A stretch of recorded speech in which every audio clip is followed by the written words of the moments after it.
Surat મનપાના central ઝોનમાં આવેલ સગ્રામપુરા ખાતે કૈલાશનગરની જર્જરિત મિલકત ઉતારવા મજૂર બિલ્ડિંગ પરથી પડી જતા આક્ષેપો કરાયા હતા। સુરત મનપા દ્વારા હાલ શહેરભરમાં જર્જરિત બિલ્ડિંગોનું સર્વે કરી ઉતારી પાડવાની કામગીરી કરાઈ રહી છે, ત્યારે સેન્ટ્રલ ઝોનના સગ્રામપુરા કૈલાશનગરની જર્જરિત મિલકત ઉતારવા મજૂર બિલ્ડિંગ પર ચડ્યો હતો, જે મજૂર પરથી પટકાતા ગંભીર હાલતમાં હોસ્પિટલે ખસેડાયો હતો। ત્યારે સામાજિક આગેવાન દ્વારા મજૂર પટકાવવાની ઘટનાને લઈ આક્ષેપો કર્યા હતા અને મનપાના ભ્રષ્ટ અધિકારીઓ અને કોન્ટ્રાક્ટના કારણે આજે શ્રમિક જીવન મરણ વચ્ચે ઝોલા ખાઈ રહ્યો હોવાના આક્ષેપો કર્યા હતા। સાથે જો મજૂરને કાંઈ થાય તો જવાબદાર કોણ, એજન્સી, અધિકારીઓ કે બિલ મૂકનાર કોન્ટ્રાક્ટ, તેવા સવાલો કર્યા હતા।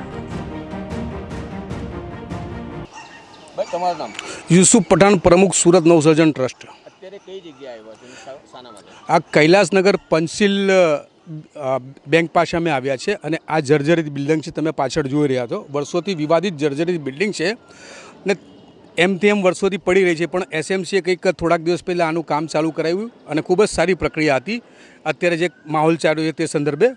પરંતુ તેની અંદર જે કોન્ટ્રાક્ટરને આપ્યું છે તે કોન્ટ્રાક્ટરે ખૂબ જ લાપરવાહી અને બેદરકારીથી કામ કર્યું છે। આ ઉપરથી આજે એક માણસ પડી ગયો, મજૂર પડી ગયો અને સિરિયસ છે, અને એ મજૂર ક્યાં છે તેનો પત્તો નથી, એસએમસીવાળાને બી પત્તો નથી અને બીજા સ્થાનિક લોકો એવું કહી રહ્યા છે કે ઉપર ત્રીજા માળેથી એ નીચે પડી ગયો અને ખૂબ જ ગંભીર હાલતમાં છે।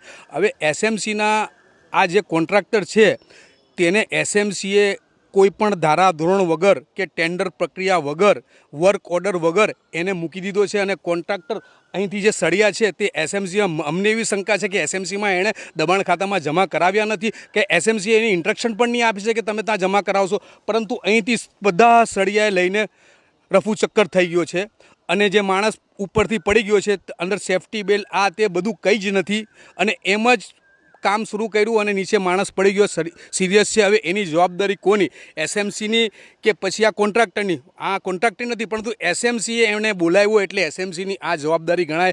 આવનાર સમયની અંદર અમે એસએમસીના જે પણ જવાબદાર અધિકારી છે, ગાંજાવાળા કાર્યપાલક છે, એમના વિરુદ્ધમાં વારંવાર ફરિયાદો થતી રહે છે કે સાહેબ આ ગેરકાયદેસર બાંધકામ છે, તમે તોડો, ગેરકાયદેસર બાંધકામ છે તમે તોડો, પણ તો એ તોડતા નથી। ભાજપના કોર્પોરેટર પોતે પણ એમના વિરુદ્ધમાં ફરિયાદ કરે છે, તે પણ એ માનતા નથી। તો આવા જે અધિકારીઓ છે જે સેટિંગમાં માને છે એવા અધિકારીઓને ઘર ભેગા કરવા જોઈએ અને આના ઉપર તપાસ થવી જોઈએ। આવા અધિકારીઓને ઘર ભેગા કરવા જોઈએ। આપણે અગ્નિકાંડના પણ રાજકોટ અગ્નિકાંડમાં પણ જે રીતથી થયું તે રીતથી સુરતની અંદર પણ થવું જોઈએ તપાસ।